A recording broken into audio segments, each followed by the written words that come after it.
Hello, today's daily reading comes from the Apocrypha from the book of 2nd Maccabees, chapter 3, and it reads as follows. When the holy city was inhabited with all peace, and the laws were kept very well because of the godliness of Onias the high priest and his hatred of wickedness, it came to pass that even the kings themselves did honor the place and glorify the temple with the noblest presents, insomuch that even Seleucus, the king of Asia, of his own revenues, bare all the costs belonging to the services of the sacrifices. But one Simon of the tribe of Benjamin, having been made guardian of the temple, fell out with the high priest about the ruling of the market in the city. And when he could not overcome Onias, he got him to Apollonius, the son of Tharseus, who at that time was governor of Coelesyria and Phoenicia. And he brought him word how that the treasury in Jerusalem was full of untold sums of money, so that the multitude of the funds was innumerable, and that they didn't pertain to the account of the sacrifices, but that it was possible that these should fall under the king's power. And when Apollonius met the king, he informed him of the money whereof he had been told. And the king appointed Helidorus, who was his chancellor, and sent him with the commandment to accomplish the removal of the aforesaid money. So out with Helidorus took his journey under a color of visiting the cities of Coelesyria and Phoenicia, but in fact to execute the king's purpose. And when he was come to Jerusalem and had been courteously received by the high priest of the city, he laid before the man account of the information which had been given him, and declared why he was come. And he inquired if in truth these things were so.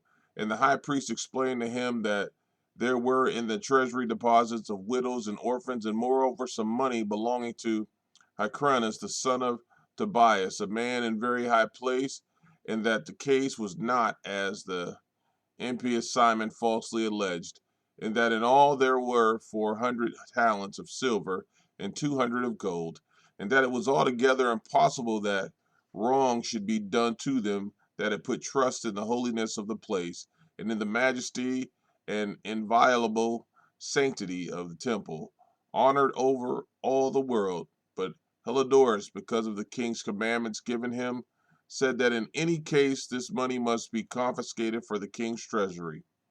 So, having appointed a day, he entered into the direct inquiry concerning these matters, and there was no small distress throughout the whole city.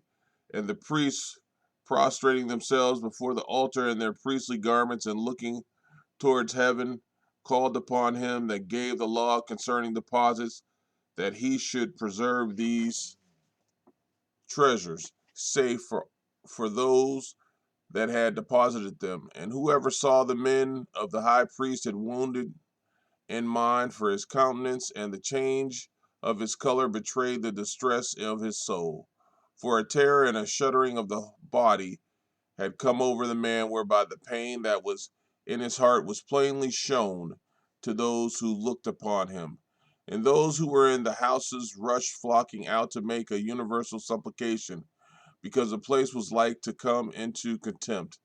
And the women, girded with sackcloth under their breasts, thronged the streets, and the virgins that were kept inward ran together, some of the gates, others to the walls, and some looked out through the windows.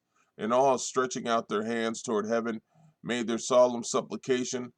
Then it would have pitied a man to see the multitude prostrating themselves all mixed together, in the expectation of the high priest in this sore distress, while therefore they called upon the Almighty Lord to keep the things entrusted to them safe and sure for those that had entrusted them.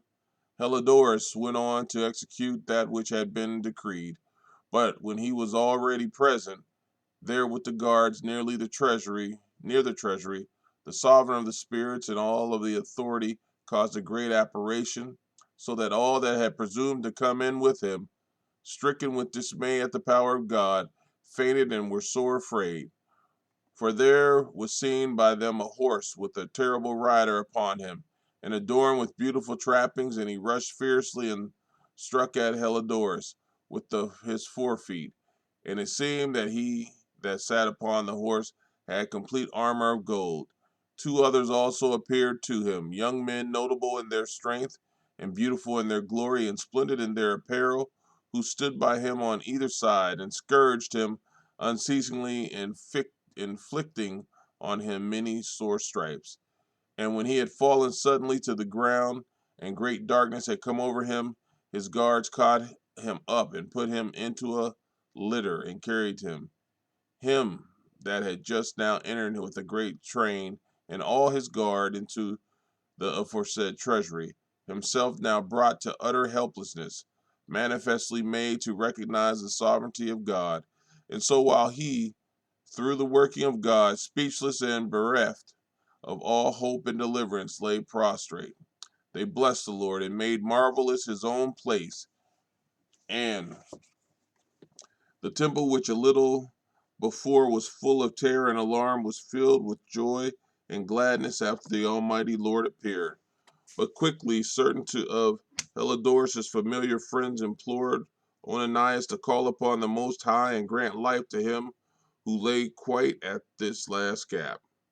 And the high priest, secretly fearing lest the king might come to think that some treachery toward Heliodorus had been perpetrated by the Jews, brought a sacrifice for the deliverance of the man.